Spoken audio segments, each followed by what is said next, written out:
Ladies and gentlemen, welcome back into another Wuthering Waves video. Today we're going to be checking out the Shorekeeper Resonator Showcase. More or less, I've watched it already.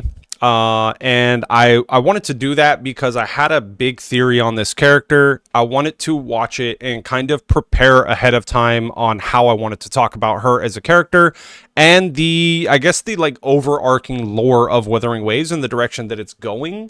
So we're going to go ahead and take a look at that video. I am going to pause it periodically, obviously, to react to it and give my opinions and stuff. But we're going to swap back and forth between a few things, which I think is pretty cool. So let's go ahead and just dive into this bad boy. And then we'll talk more about it because I think I am cooking with something. And I think I've been cooking with something. Let's go ahead and dive into this bad boy. This is probably the most excited I've been for a character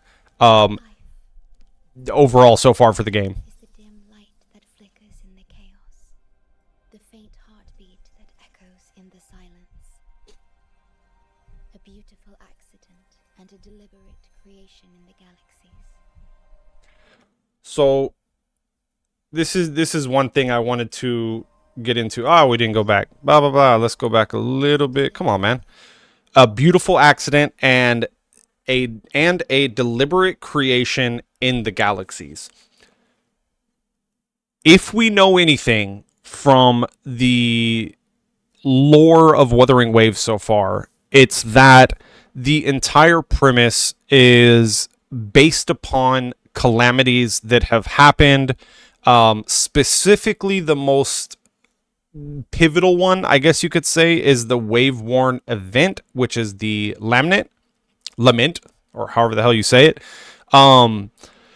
Previously to this video, if you guys watched it last time when I was talking about the rover could be Shepherd, hold that thought right now, and we are going to dive in a little bit deeper into that theory. Creation in the galaxies. Yet, can an entity of energy be called life? Perhaps. Man, she looks so damn good as a character. Breezes ferry me to the wild. Time flows over me without a trace, like raindrops lost. Time flows over me without a trace. She can't age. She's created, so she is an entity outside of time. I don't know about space, but she's an entity that is able to work outside of time. And what I mean by that is that she is either immortal in the sense that she can't age. Obviously, any immortal can be killed with the right, steps to take them out. Number two, the thing that I'm thinking about right here is that having her have the ability of outside of time itself could be two things. One, she was created to outlast certain events and course correct them. Or she was created to be more of like a lore keeper, someone that was a recollection of the past, present, and future. Because we've already kind of seen, we've been teased already in her aesthetics and stuff like that, that she doesn't actually have a tacit mark. She has like these cracking patterns and stuff like that on her. To me, it's showing that she was created she was just created. We'll keep it at that for right now until we get a little bit deeper into the video. In the lake. But unlike me, humans are blessed with boundless possibilities. That's another thing right there. Close my eyes and try to be one of them. Humans are blessed with boundless possibilities. So that means that she is programmed to not have randomness inside of her or randomness inside of her path. It's programmed for a point. Like, she has a very major purpose. And I've already created a thumbnail for this, and I put she is the most important character so far. And what I mean by that is that she is about to bridge, like this story 1.3 is about to bridge, or whatever the hell we're on, I forget, is about to bridge a lot of information about the actual the world, I would assume, the past of the world, and more about the rover themselves. And I'm almost 100% positive, but we'll get a little bit deeper. I know I said I was going to pause it just a couple of times, but I feel like all of this is important leading up to kind of cementing my theory, or cementing like what I actually mean by what I'm thinking and saying. I feel disasters sweeping through relentlessly. He's so damn good. Fragile sandcastles. Their loss. Agony. Decay and decline. Mm-hmm. I feel it all. What am I? What could be a reason that she feels all of this?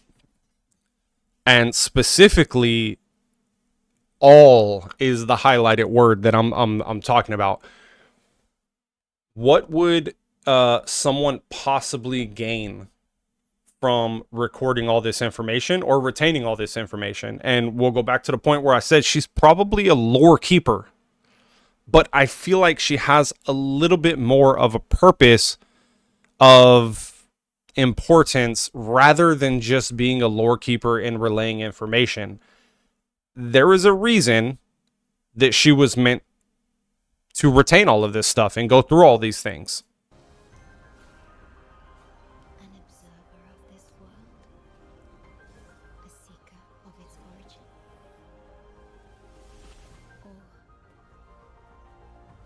a witness to life. Witness to life and death. Am I outside? When the wuthering waves subside, we need a haven to restore civilization. Let's make this shore the beginning of our story. The beginning of our story.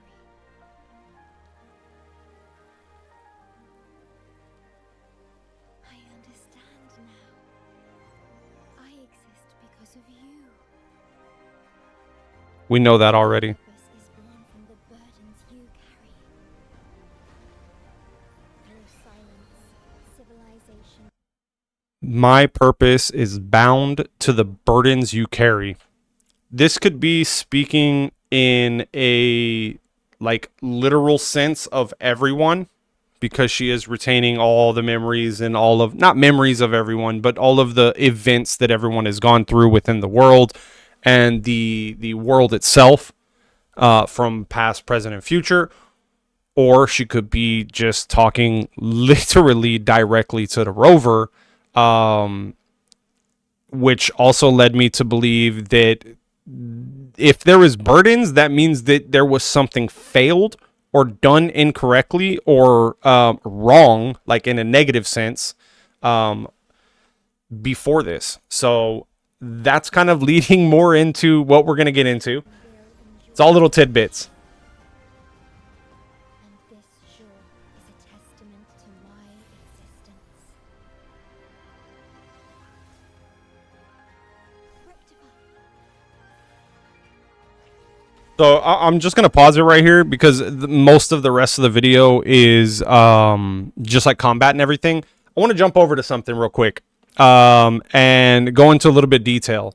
So I'm always interested in what the names of their abilities are, because I feel like Kuro Games does a very good job of interpreting the I guess overall aesthetic and more of like a personality visualization through their abilities.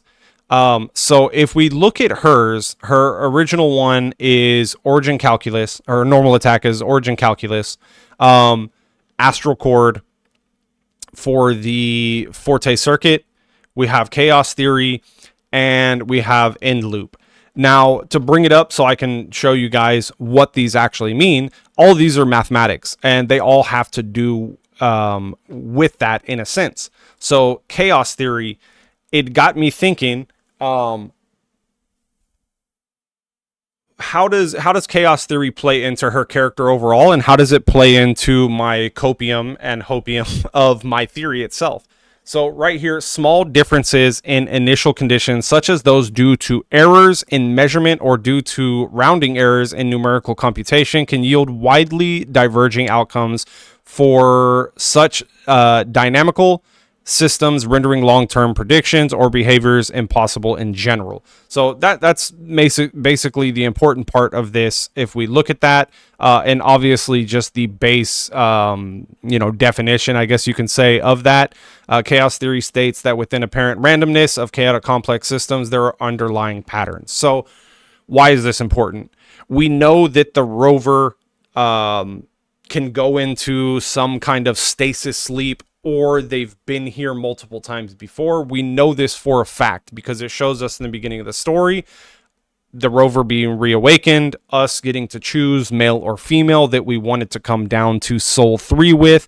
And then from there, the characters that we meet along the way, they do give us hints and just straight up direct information saying that they've either met the rover in the past or they've heard stories about the rover in legend and stuff like that. So getting back to the Shorekeeper, my theory is that she was created by Rover for two things. One of two things or both things. Number one, the most obvious is going to be the Lore Keeper. She was created to basically live outside of time, meaning that she doesn't age. She has the ability to maybe digitize or undigitize whenever there's destruction. So she can't technically be destroyed unless whatever the main program or energy source or whatever it is that is allowing her to have life is destroyed as well.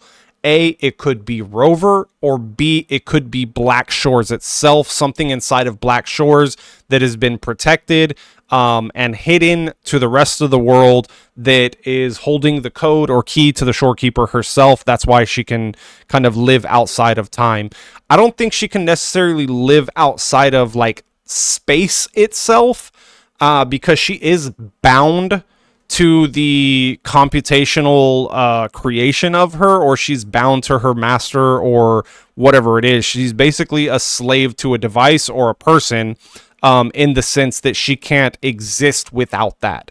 So I don't think she can live outside of space, but she does have the ability to live outside of time, which that's important because if there is such a power that the tacit discord, the tacit marks, they don't necessarily have to go on a physical human object. They can be put on, or they can evolve onto or attach onto things like cars or friggin' traffic lights or tanks and stuff like that we've seen inside of the game already with the enemies. So it could be that her tacit mark is on her physical hard drive or processor or crystal or whatever it's going to be that they reveal to us that is her true self. Like her embodiment is obviously an object that is giving her the ability to turn into that butterfly and fly around the map, and the way she can create basically a domain expansion. Like all of these things tie into what I'm talking about. So chaos theory. Why is this important? Chaos theory is small differences in initial conditions, such as those due to errors in measurement or due to rounding errors in numerical computation. Whoever sent the rover the first time, they probably didn't have, or even if the rover just came themselves, they probably didn't go about their mission in the correct way. And what I mean by that is that if we're getting into like overclocking and things, it is possible for anyone to overclock if they use it too much. And there's different things that happen with overclocking. So far, we've seen, I think, 2 or 3 different people be able, or 2 people be able to overclock, which is Calcharo and Jinsi so far that we've seen be able to overclock. Outside of that, the ones who overclock, they go crazy and turn into Tacit Discords. They die, or they're evolved into a monster, basically. So that is a portion of chaos theory, which was created by or brought upon by the lament, which was brought upon by the shepherd. Now, this is my theory, and I'm not 100% sure, but I have a good feeling and understanding with all the lore we've consumed and stuff so far that it's heading into a point where Rover was most likely the rover, or was the rover. Rover was most likely the shepherd, or was directly tied to the shepherd. One of my theories is that if you're the male rover, then the female rover is the shepherd. If you're the female rover, then the male rover was the shepherd, so on and so forth. Just the difference between them. That's why we haven't like directly met them in the story yet. So they could have been created at the same time. They were both sent down. One of them went on the path of good.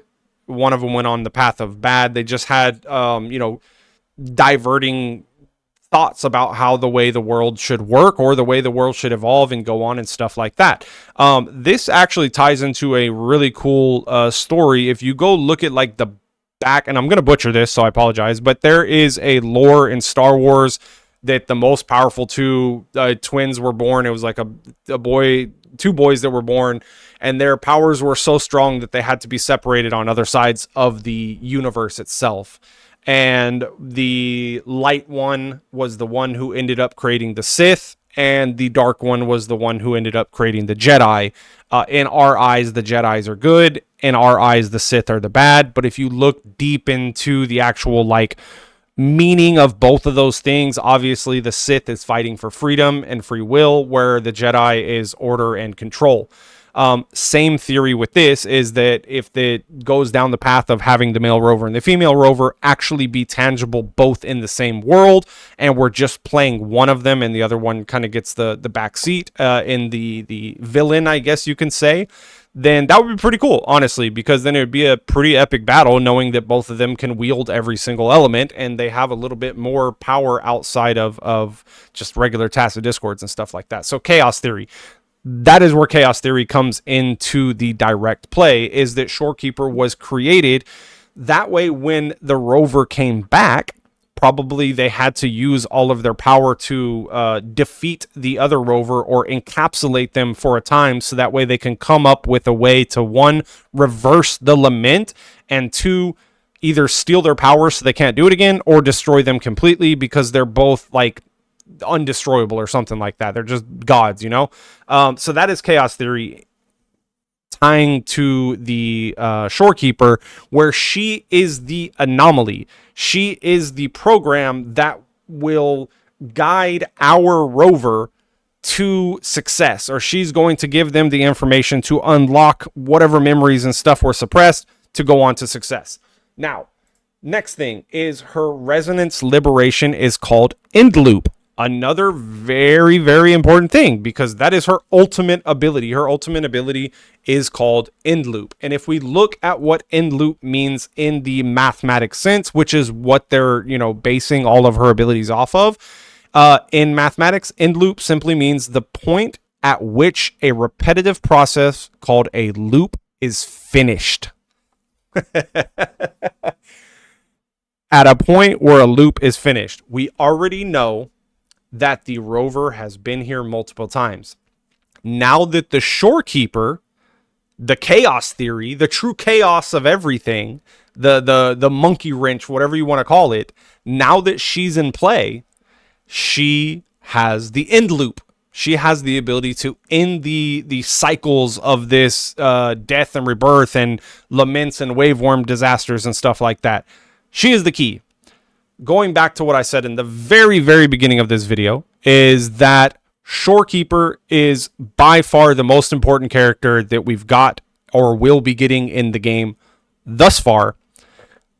I think this chapter is going to bring us into a whole different tone and direction of the story, which I'm very excited about.